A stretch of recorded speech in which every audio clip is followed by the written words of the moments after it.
Donald Trump, the President of the United States, just wrapped up a visit to CIA headquarters in Langley, Virginia, where he spoke to agency employees and took the opportunity to hammer reporters and address questions about the size of the crowds at yesterday's inauguration. Let's bring in CNN's chief national security correspondent, Jim Sciutto. And Jim, one would think that after literally years of bashing intelligence officials and their work, sometimes not without cause, by the way, that he might seek this opportunity to talk about them and their risking of lives. He was standing in front of the CIA memorial wall with those with anonymous stars behind him, but instead he talked about reporters.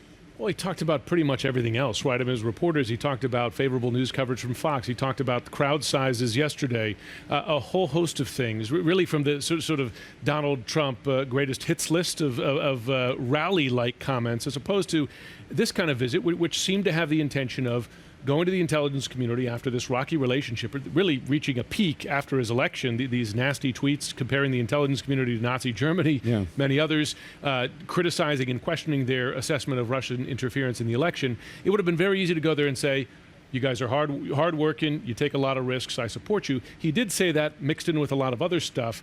And frankly, and I've been getting texts and emails about this from intelligence professionals, to do it in front of that memorial wall, 117 stars there, of many of them unknown intelligence agents who gave their lives in battle, to make it a rally kind of speech with a lot of offhand, some attempts at humor, was disrespectful in their view, and I think understandably so. And I have to say, it was not coincidence that that was the spot chosen for the president to speak before, in front of those stars, under the words, those who gave their lives for their country.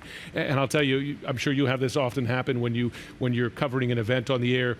You will get texts or emails from people inside the communities you cover. My phone has been lighting up with folks who were just insulted by it.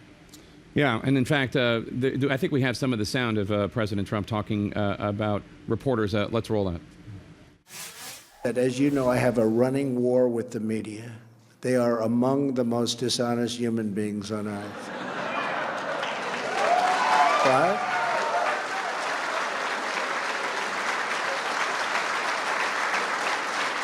And they sort of made it sound like I had a feud with the intelligence community. And I just want to let you know, the reason you're number one stop, it is exactly the opposite.